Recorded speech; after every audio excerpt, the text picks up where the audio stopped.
That being said, today's episode is brought to you by the good people over at DraftKings. You know, the leaders in sports booking. Not only are they safe, but they are secure and Deke. Most importantly, they're reliable. We love reliability. We love that. And you have to. I mean, and not just that, you know, we got action for you, for all those first time people out there. You know, we got to have a promo code. Trina tells you all the time, right? Promo code. Use the promo code MOATS.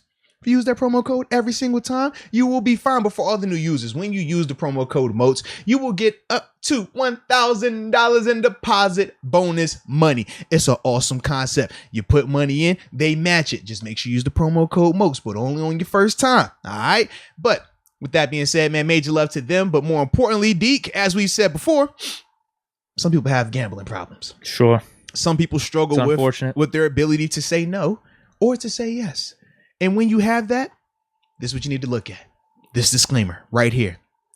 I said, if you or you know somebody who has a gambling problem, crisis counselor, or referral services, you just call 1-800-GAMBLER.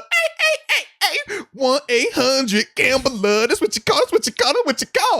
That was the thing that I saw, man. Like a ton of media and fans instantly started like pulling up old tweets from him about him being excited about being here, or where he's talking about, you know, his role as a rotational guy working with Alex Highsmith. And then they bring that up now as like, man, I told you he was a liar. Look at this, man. You can't trust this dude. Like, he's just saying whatever. And I was a little upset because I'm like, well, dang. If he could change his mind, could the team have not changed their mind? Could they have not changed their stance? I mean, we talked about how his playing time usage wise has been altered drastically, but more so these past two games. Now, obviously, he didn't play in Cleveland, but the Seahawks game, we talked about that in terms of, man, if you're just going off of what he probably was told versus how it actually played out, I think it's understandable that he could have a change of heart at some point in time. But I just feel like it was only directed towards him, not the team also having a little bit of a change of heart as well. Well, there's that, but also, do you blame him? It goes back to what we were talking about when James Washington requested a trade. Yeah. If you feel like your talent's a little bit greater than the opportunity you're being given with your current team, and you want to express that potentially with another team and get paid in free agency, I don't blame you for trying to control your own destiny and get somewhere else. I really don't. It just sucked for us because he helped our roster. He helped with the depth, the potential three-man rotation that we had going.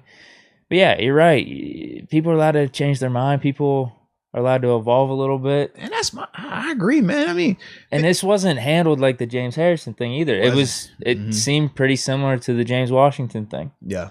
So the character stuff, I don't get that. I don't understand that. Yeah, because that was the thing that surprised me. I was just like, it's not something I was not expecting that from a Steeler organizational standpoint, because I would have liked for him to stay. But the character stuff, I guess maybe even this goes back to the Steven Nelson thing too. I don't think there's any reason to do that. You could separate the two. You could separate the player from their personal life / character, and a player for the Steelers organization. He was helping us, but there's no reason to do that, I don't think. Yeah, that was my whole thing. I was like, I don't like how we are going this way. Why?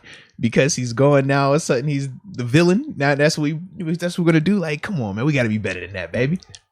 Yeah, no, I don't. You could say villain from a football standpoint. Yeah. Oh, revenge game coming up against the Chiefs. He was on the Steelers. Yeah. But yeah, from a personal standpoint, we don't even know him. Like, he could be the nicest guy of all time. He just wanted a different change. I mean, of scenery. you even heard Banner even spoke. He was like, "Yo, he's still gonna be the homie." Like, yeah, Alex Highsmith. Yeah, he was enough, and that was the day of when some of this was coming out in terms of, you know, Melvin being disgruntled and wanting to be out. I mean, Alex Kemper still spoke very highly of him. Still talked about him as a mentor and things like that. So yeah, it's one of them things. I was like, man, can we learn to separate that a little bit, please? There's no reason for that. Nah, definitely not. I mean, anyone else trying to improve themselves, maybe get a change of job scenery, you're gonna try to take advantage of that too. Yeah, and we said only in sports do the majority in terms of the fans side with management versus siding with players, right? It's always, man, what was better for the team? It's always team. Whereas if this was regular jobs, like how you said, Nobody's trying to work with management. Nobody wants to side with management. No, it's about the employee. It's about, us. We need to make more money. Who cares about them? They got all the cash. But with sports, it just seems a little different, man. But I think it can be both. I agree. Where, like, I'm saying, man, I don't want this to happen because I'm rooting for the Steelers. I want the Steelers organization to make all the right moves possible. So I'm a little pissed off about that. At the same time, there is no reason to attack someone's character, their personal life, whatever it is. I do think both sides could have handled it better in terms of, we know that, hey, man, Melvin's an important piece, because right now, as we look at the outside linebacker room, it looks drastically different with him not in the fold versus him being in the fold. So he had importance. But then if you're the organization and you understand the dynamic between him and what he's wanting, but also how he views Alex Highsmith, well, what could that common ground be? Could it be, hey, Alex, instead of you playing 80 or 70 snaps, could you play 60? Hey, Melvin, if we give you the additional 10, does that help you out?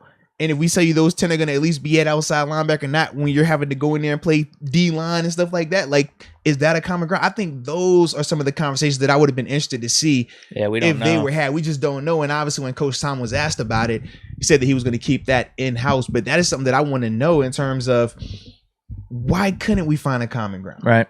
Because to me, I didn't necessarily feel that Melvin was just to the point where he wanted zero to do with it. I just think that he felt like he was told one thing, season is coming in here and it's evolving, and now it's turning into something different, and he doesn't feel as appreciated.